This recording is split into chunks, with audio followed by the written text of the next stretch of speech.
सलाम दोस्तों, थोड़ी सी तवज्जो चाहिए। देखें, जो हम पानी पीते हैं, खाना खाते हैं, सोते हैं, तो ये सवाब का काम तो नहीं है ना। ठीक है, बाथरूम जाते हैं, कुछ भी है, कहीं भी है, अपना ज़ाती जो काम हम करते हैं वो सवाब नहीं है। इसी तरह मामलात ज़िंदगी दूसरों से निपटाना सवाब नहीं है, क्योंकि वो आपको कानून फितरत है, अदले का बदला है। अगर किसी अच्छा करते हैं तो आप अपने लिए अच्छा कर रहे हैं, दूसरे के लिए अच्छा नहीं कर रहे हैं। अगर वो आपकी भलाई में आपके साथ अच्छा करता है तो वो भी अपने लिए अच्छा कर रहा है, आपके लिए अच्छा नहीं कर रहा। लेकिन मुसलमान इस चीज़ को नहीं समझते। बाकी जितने भी जिनको आप गैर मुसलमीन कहते हो, वो इंतहाई महज़्ज़ब मुल्क हैं और महज़्ज़ब कौमें हैं। वो अल्लाह ताला के इस कानून को फॉलो करते हैं। अब ये मौलवी कहता है और आम जो उनके पैरोकार हैं, जो मौलवी की गोद में मुंह दिए बैठे हैं, वो कहते हैं हमारे कानून इन्होंने अपना लिए। नहीं, ऐसे नहीं है, ऐसे नहीं है। आप दुनिया के तमाम मज़ाहिब की किताबें पढ़ के देखें, उसमें सारे अदल इंसाफ के, सच्चाई के, भलाई के, नेकी के, हमदर्दी के, इंसानियत के काम लिखे नजर आएंगे। फ़र्क यह है कि हम लोगों को सिर्फ इस पे लगा दिया, तस्बीह पढ़ लो, फलाने वज़ाइफ पढ़ लो, कुरान को बगैर समझे आप उसको जादू मंत्र की तरह पढ़ो तो आपके समंदर की जाग जितने गुनाह ख़त्म हो जाएंगे। क्यों? कि तुमने मोहम्मद का कलमा पढ़ा हुआ। ऐसा नहीं है। जब तक आप अपने तौर पे प्रैक्टिकल लाइफ में अपनी प्रैक्टिकल लाइफ को प्रैक्टिकल नहीं करेंगे, अमल दरामद नहीं करेंगे अच्छे कामों पे जो दूसरों के लिए फ़ायदेमंद हो, रहमत का बाइस हो, तब तक आप मुस्लिम यानी अल्लाह के फरमाबरदार मुस्लिम व मोमन नहीं है। उन लोगों को आप कह सकते हैं, उनकी गवर्नमेंट्स भी और उनके कवानीन भी, उनके किरदार को भी, क्योंकि वो जो अल्लाह के किरदार से हम नापा जाए, जो उसने अल्लाह ने हमें बताया उसवा असना, तो उस पर चल रहे हैं। अमन मान है, सलामती है। उनका कोई भी जज हो गया, जर्नल हो गया, वज़ीर आज़म सदर हो गया, विदाउट प्रोटोकॉल और अकेले ग्रोसरी की शॉपिंग करते हैं, अपनी मंथली शॉपिंग करेंगे या कुछ चीज़ खरीदने कल ले जाएंगे विदाउट बॉडीगार्ड। या एक थोड़ा सा बड़ा मौलवी हो, वो भी नहीं जा सकता। क्यों? कि उसने जहर इतना उगला होता है दूसरों के खिलाफ। और जज भी नहीं जा सकता। क्यों?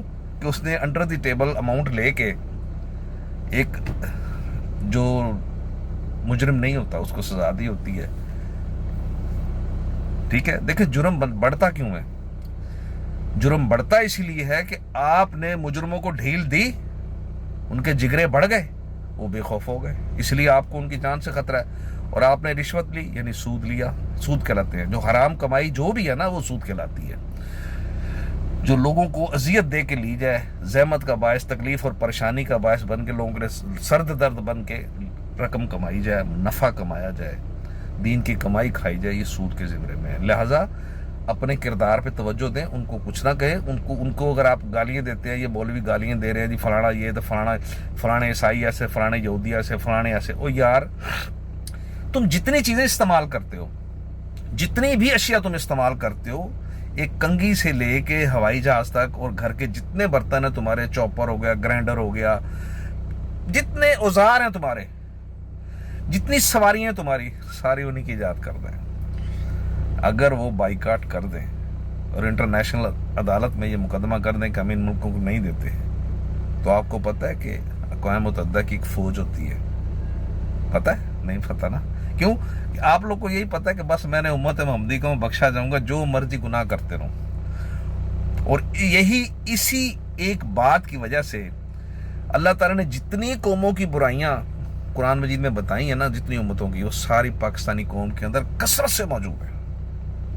कि इनके उलमा भी करप्ट, इनके रहबर हदायतकार जो हैं वो भी करप्ट, इनके पैरोकार भी करप्ट, और फ़िरक़ों में तकसीम, हर एक की फ़िरके की अपनी शरीयत, और एक दूसरे पे ऐसे हुक्म चलाते हैं, ये एक फ़िरके से दूसरे फ़िरके वाले जैसे ये खुदा है ज़मीन पे। मुर्दा परस्ती, शख्सियत परस्ती भी मुर्दा परस्ती कहलाती है। तो आप अल्लाह की किताब को जब छोड़ेंगे और दूसरों पे तनकीद का ही बायस होगी बातें, दूसरों के लिए आप रहमत है, अपने घर में आप मुसीबत है, अपने मोहल्ले में, अपने शहर में, अपने गांव में, अपने मुल्क में मुसीबत बन जाएंगे। वही कुछ हुआ। ये ना समझो कि अल्लाह को पता नहीं। अल्लाह हर वक्त देख रहा है, सुन रहा है, वो जिंदा है, ना उसको नींद आती है, ना उसको ऊँघ आती है। उसकी कुर्सी की वुसअत को कोई नहीं अपना जज कर सकता। تو وہ تو نہیں چھوڑتا، کیونکہ وہ امن و امان کا قائل ہے۔ جب تم کہتے ہو کہ ہمارا دین اسلام ہے اور ہم امن کے علمبردار ہیں، تو مجھے یہ بتاؤ، تم تو ہر وقت کبھی کسی کو چوڑا سائیوں کو کہہ رہے ہو، کبھی کسی کو کچھ کہہ رہے ہو، کبھی کسی کو، کبھی کسی ملک کے خلاف مولویوں کے کہنے پہ چلے ہوئے ہو، کسی سیاستدان کے کہنے پہ چلے ہوئے ہو، تو یہ امن و امان والا دین تو نہ ہوا۔ اگر وہ لوگ اس حسد اور تعصب پہ آ جائیں تو تم لوگ کو اٹھا کے باہر پھینک دیں، اور تمہارے جتنی بھی معاشیت ہے، جتنا بھی سسٹم چلتا ہے، وہ سب بلاک کر سکتے ہیں، لیکن ان میں یہ ظرف نہیں ہے، یہ ظرف تمہارے اندر ہی ہے۔ تم ان کی اگر چیز کو بلاک کرتے ہو، کسی چیز کو، کھانے کی چیز کو، تو اس کے بدلے میں تمہارا جو ایم این اے، ایم پی اے یا مولوی ہوتا ہے، اس نے آلریڈی پہلے فیکٹری بنا رکھی ہوتی ہے 2 نمبر چیز کی، اسی کو لانچ کیا جاتا ہے، ہم پاکستانی، ہم مسلمان کی چیز کھائیں گے، تو کھاؤ۔ دودھ سے لے کے، بچے کے دودھ سے لے کے مرتے دم بندے تک کی دوائی تک، کوئی چیز اصلی نہیں ملتی۔ کون ہو تم؟ ہم سچے عاشق رسول ہیں کہتے ہیں، اور امت محمدی کے بخشے ہوئے پیروکار ہیں۔ ہمیں جنت ملے گی، رسول بخشوائیں گے، قرآن میں اللہ کہتا ہے، اور اللہ تعالیٰ فرماتا ہے کہ ہر شخص اپنے اعمالوں کے بدلے گرفتار ہے، اور گرفتار بھی کیا جائے گا، گرفتار بھی رہتا ہے اور کیا بھی جائے گا۔ اس کی کیا وجہ ہے؟ جیسا کرو گے ویسا بھرو گے۔ دنیا میں بھی تمہیں وہی ملے گا اور آخرت میں بھی وہی ملے گا۔ یہ مت بھولو کہ تم کلمہ پڑھتے ہو یا 5-6 ٹائم اگر تم متھا ٹیکتے ہو تو تم جنت میں جاؤ گے، نہیں۔ جب تمہارا کردار ہی نہیں ہے، عمل درآمد ہی نہیں ہے، تو پھر کیسے ہو سکتا ہے؟